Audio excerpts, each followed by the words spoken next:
தமிழகத்தின் அன்பான ஆசிரியர்களுக்கு வணக்கங்கள். இந்த செய்தியை பார்க்குறவங்க தேர்வுக்கு படிச்சிருக்கீங்கன்னா வேகமாக தயாராகுங்க. உங்களுக்கான பணியிடங்கள் இருக்குது. எஸ்டிடி நியமன தேர்வும் பிடி நியமன தேர்வுக்கு படிக்கிறவங்க வேகமாக படிங்க. உங்களுக்கான வேகன்சி தான் இது.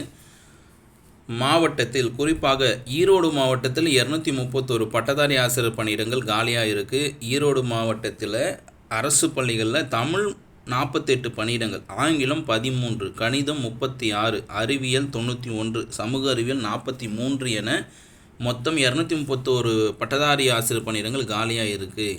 இதே போல் இளநிலை ஆசிரியர் காலி பணியும் 11 இருக்குது. அப்போ இது எஸ்ஜிடிக்கு 11 பணியிடமும் பிடிக்கு 231 பணியிடம் காலியாக இருக்குது. இந்த பணியிடங்களுடன் தான் இந்த கல்வியாண்டு தொடங்க உள்ளது என பிடிஏ நிர்வாகம் தெரிவிச்சிருக்காங்க.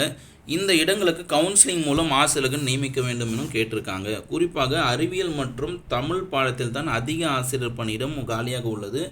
இவற்றுக்கு விரைந்து ஆசிரியர்களை நியமிக்க வேண்டும் என்று கல்வியை மேம்படுத்த வேண்டும் என்றும் பிடிஏ நிர்வாகம் வலியுறுத்தியிருக்காங்க. இந்த செய்தி குறிப்பு வழியாக உங்களுக்கு நிறைய தகவல் கிடைச்சிருக்கும். இது போன்ற தகவல் கிடைக்க சேனலை சப்ஸ்கிரைப் பண்ணிட்டு கமெண்ட் பண்ணுங்கள். மிக முக்கியமானது இந்த பணியிட செய்திகள் உங்களுக்கு ஒரு செய்தியை உணர்த்தும்.